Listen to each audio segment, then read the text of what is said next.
Review filem Malbat Misi Bakara. 1.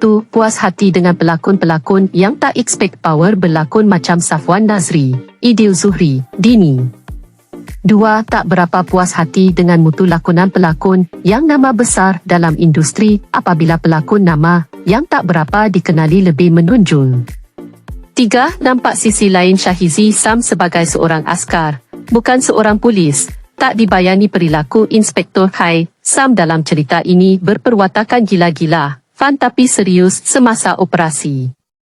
4. Intro cerita dengan menceritakan serba sedikit sejarah sebelum paparan cerita visual bermula. Setelah itu dipaparkan wira-wira negara bersama keluarga sebelum berangkat ke misi. Babak ini cuma dalam seminit lebih kurang. Setelah itu babak misi peperangan agak lama juga. Setelah itu selit drama sikit. Santai-santai. Happening kehidupan askar yang berpengkalan di sana. Setelah itu babak perang tak henti-henti.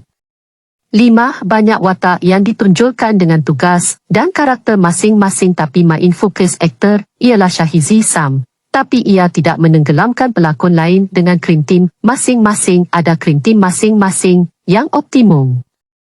6. Antara pelakon terbaik dalam cerita ini pada pendapat aku yang cemerlang dari pelbagai aspek ialah Brond, Sam, Adlin, Dini, Dafi, Zahiril, Shazwan dan ramai lagi yang aku lupa nama, banyak membawa watak askar dengan jayanya.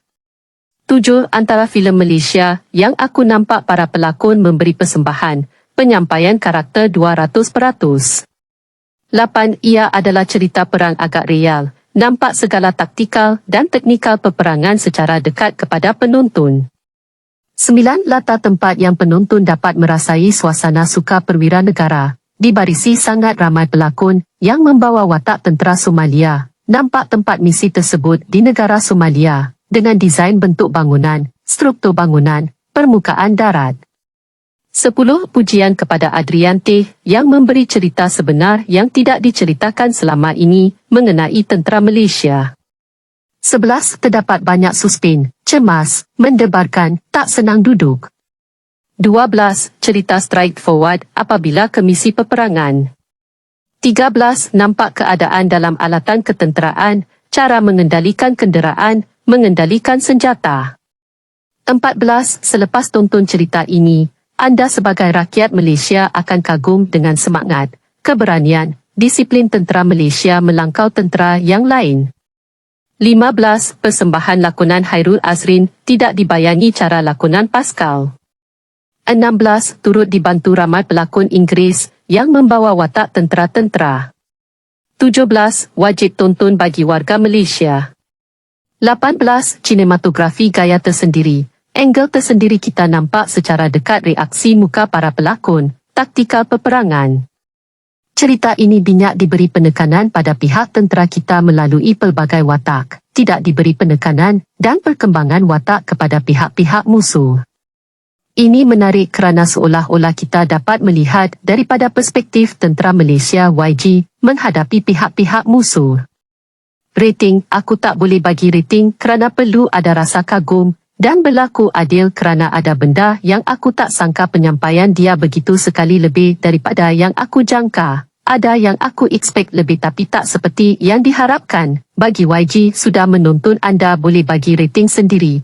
Bagi yang belum menonton pergi tengok. Kenal dan hayati perjuangan perwira-perwira Malaysia yang tidak didendangkan di mata dunia. Antara cerita perang Malaysia pertama yang aku tengok paparan lebih kepada taktikal peperangan itu sendiri. Paparan tentera kita menghadapi musuh, paparan strategi peperangan, paparan suasana peperangan yang agak real.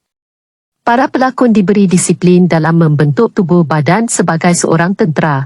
Hairul tak berfizikal seperti dalam filem Pascal, Sam tak berfizikal seperti dalam filem Polis Evo. Dalam cerita ini mereka berotot dan lebih berisi, begitu juga dengan pelakon lain yang berperanan sebagai tentera.